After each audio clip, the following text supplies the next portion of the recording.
All right, here's our next goal, which is actually, I think, one step less and easier than the previous task that we were just doing on the last problem set of this review. Write the slope-intercept form of the equation of the line given a point with the given slope. So now they give you a point and a slope. We want our final answer to be in slope-intercept form. So now we can plug these values that they've given us into point slope form, and then with just a little bit of algebraic work, just a little bit, we'll have it in slope-intercept form. So we'll substitute our y value, which is -4, behind the minus sign. Our slope is -1. Our x value is 3. So x minus 3. And over here, by the way, when you have a negative coordinate value, it's behind the subtraction sign, so you can add the opposite. So I like to chop that. Whereas over in the parentheses, it's just simply x minus 3, so that 3 is remaining negative. Alrighty, so now folks, what we do is distribute the -1 to the x into the -3, and we get -1x and +3 because a negative times a negative is a positive.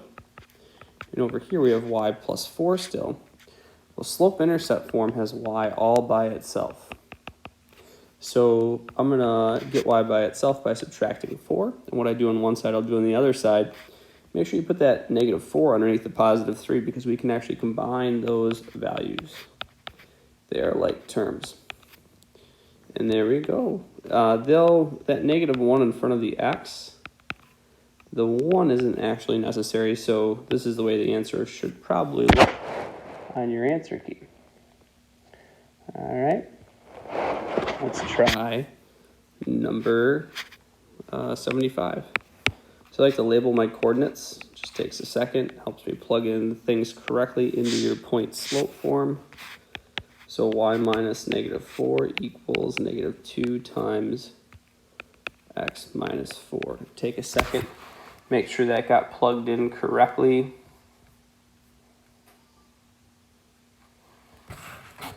Looks good to me, and we can do the chop over here. Add the opposite, keep, switch, flip. However you've learned that. So on the right side, when we distribute, we get -2x and +8. And on the left side, we get y plus 4 again. Kind of coincidental, it's the same values as last time. And we solve for y by undoing the +4. And we end up with this right here.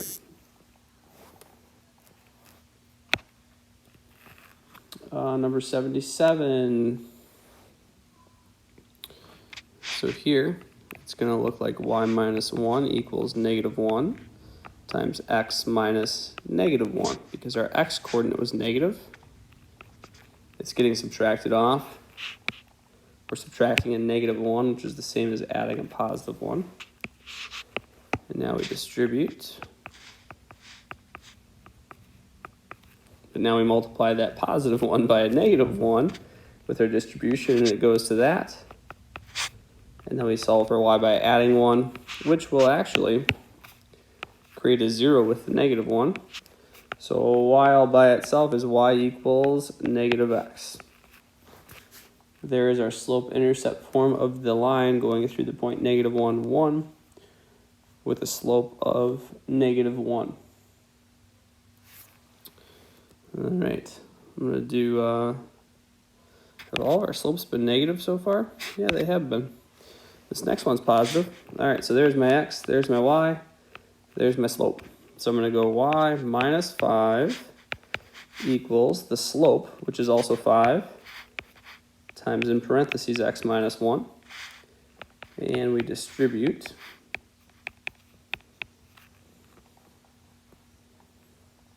And now we add 5 to get y by itself, and oh boy, the constant term canceled out again. So our slope-intercept form is y equals 5x. This last one, when you set it up,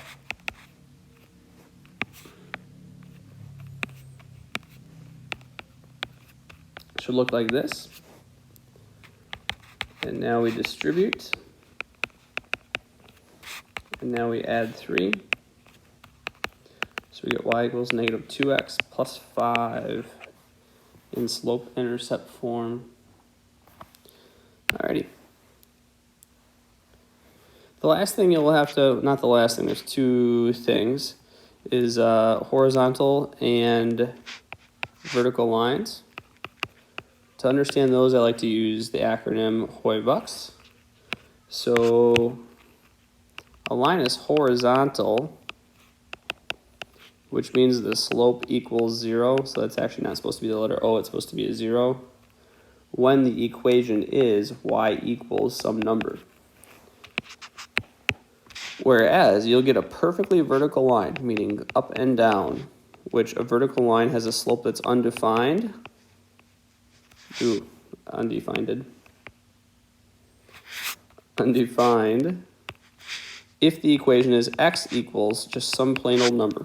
So these equations will only have one variable in them, either a y or a x, not both like we're used to seeing. So, write the equation of a vertical or horizontal line. Let's do both through that point.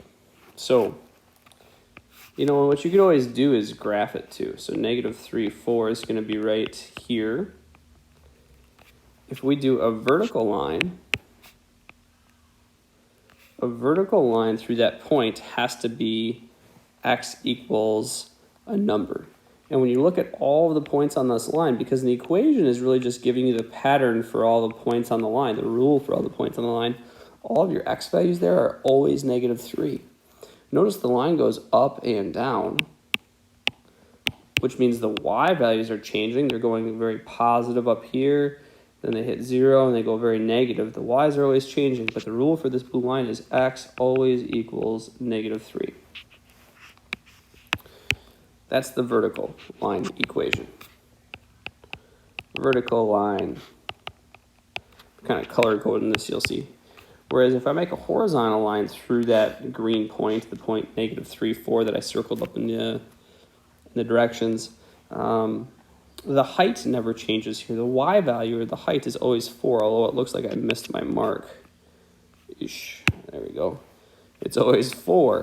Now the x value is always changing, but the rule is y is always 4. Y is 4, y equals 4. There's the equation of that line. Write the horizontal line through this point. So if you want to graph it really quick, you can. Make a horizontal line. And the rule is, if it's horizontal, it's y equals some number. And the y number is going to be your y-intercept or the y-coordinate they give you. See that? Now, let's try number 85. Says a vertical line through the point negative 3, 5. So now let's make a vertical line. Oops, that's a misfire. Don't worry about that point over there. Whoa, vertical line through the point. Negative 3, 5. When I do a vertical line, the slope is undefined, and the equation is going to be x equals some number. That's because x is always a certain number, and a certain number is going to be the x-coordinate they give you, or the x-intercept. X is always negative 3 on this line. Lastly, you'll want to review domain and range restrictions. So if they're talking about the height of a plant, that's your, so over time, height.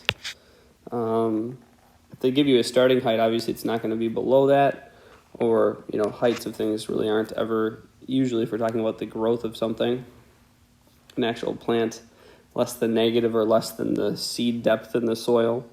If they give you a starting time, that could be a domain restriction.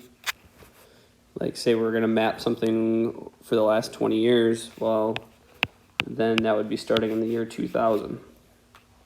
So it wouldn't make sense to have a domain value less than 2000 for the context of the problem.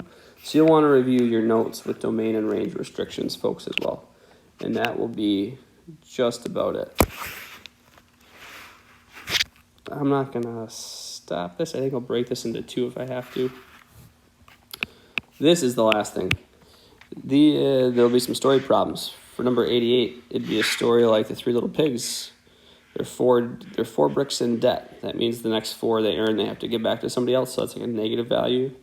But they save 7 bricks a week. Which graph represents this story? So number 88, we're looking for the graph that represents starting 4 bricks in the hole, but saving 7 bricks every week. So 4 bricks in the hole is your starting amount. 4 bricks in debt, which happens right here and right here. But over time, the amount of bricks they have is gonna grow. So that would be graph number C. Graph C represents this situation. For number 89, the Three Little Pigs, the pigs have 3 bricks saved up, but lose 2 bricks every day. Which graph represents this after X number of days? So let's see, their starting amount is 3, a positive 3. That's right there, that's right there. But they're losing 2 bricks a day. So that means over time, as time passes, as the X values increase, their quantity of bricks saved up, which is their Y value, goes down. So that's going to look like this. So D is correct. Essentially, they're going to be giving you a starting amount, which is your y-intercept, and a rate. And you need to understand which one's the starting amount and which one's the rate. You can put it into slope-intercept form if you want to, but you'll have to identify the graph that shows that situation. So here we have a -3 starting amount. That happens there and there. But we're losing 2 bricks every day, or our slope is -2. So that's option B. Last but not least, our starting amount's -5, which shows up right there and there. And we're losing 6 every day. It's a steep negative